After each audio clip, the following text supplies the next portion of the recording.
Hey, my name is Ryan Daniel Moran. My website is freedomfastlane.com. I work with entrepreneurs to help them acquire assets, invest their cash flow, think bigger, and scale their businesses.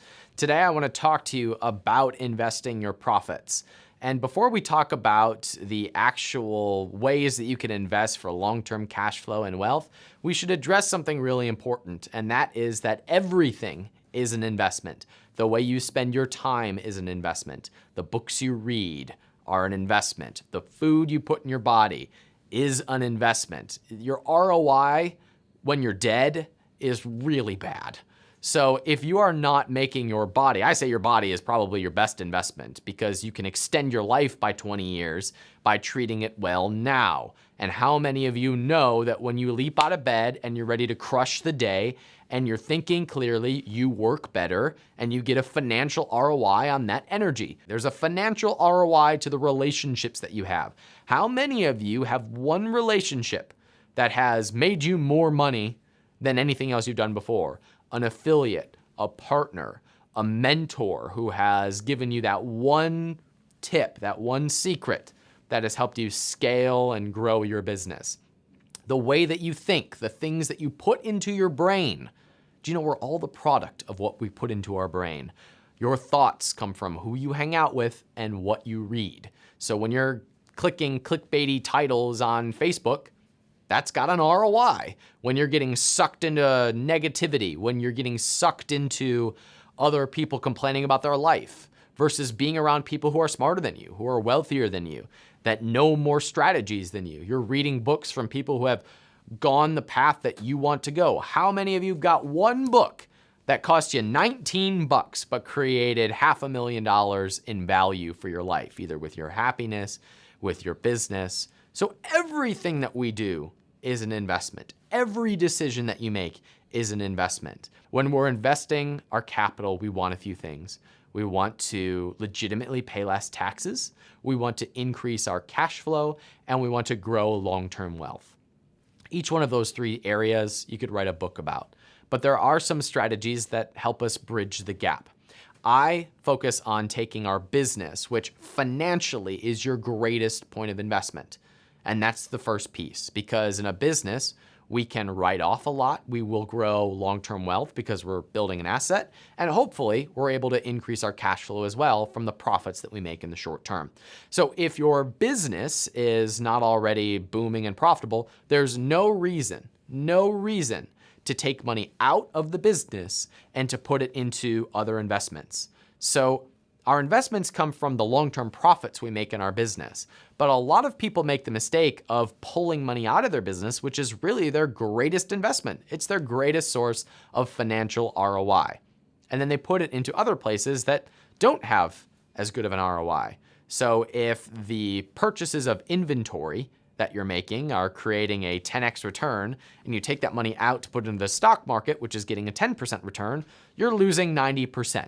So our business is our best investment, and that's where we want to build up first. The next place I recommend is to put into some sort of a long-term, high-yield, but low-risk investment that spits out a lot of cash flow. Real estate is a good one because real estate helps us pay down taxes. It appreciates over time. It spits out cash flow. You also have an inflation return. So real estate is a great place here. If you don't want to be the guy who goes out and buys apartment buildings and houses, there's kind of a workaround to this. They're called real estate investment trusts, which are basically publicly traded real estate companies. There are also private real estate investment groups who will invest your money for you. And you can vet those obviously on your own time. But real estate has been a good one in my experience. Some bonds may fit criteria here, but what we're looking for is some sort of a secured asset that has a high yield. Some investment funds would also meet this criteria. And then the third piece is going to be a long-term dividend reinvestment strategy.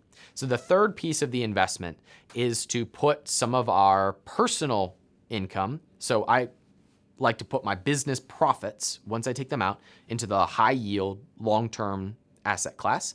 And then what I pay myself from my personal salary, I'll take 10% of that and put it into a long-term dividend reinvestment. So if you calculate the numbers on long-term dividend reinvestment, which means if you're getting a 5% dividend, taking that 5% and buying more of the same stock and letting that accumulate over time, the numbers are almost scary. And since some of the returns are done on capital gains, you will reduce your taxes, you increase your cash flow due to the dividend, and it compounds over time because you're reinvesting it. So it increases your wealth at the same time. If you just Google some dividend stocks that have a long history of raising their dividend, so I'll Google dividends with 10 years of reinvestment and increasing return. You can figure out how to punch that one into Google. But there are lists compiled everywhere of blogs who have said these are the 100 stocks who have raised their dividend every year for 10 years, 20 years, 30 years. Dividend.com does this regularly and is always updating it. So my strategy is 3 steps. 1, maximize your business.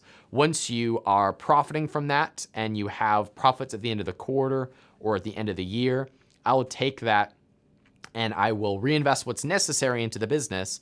And then what's left over, I will put into long-term secured assets that have a high yield, real estate, bonds, some investment funds. And then my personal income, I'll take 10% and put into long-term dividend reinvestment, which means that it's going to grow over time to boost my wealth. It increases my cash flow due to the dividend. And since it's capital gains, I'm going to pay less taxes as well.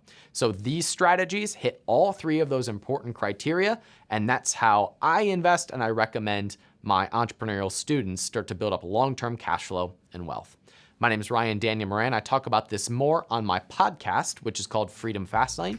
You can access that on iTunes or at freedomfastlane.com. Thanks for watching.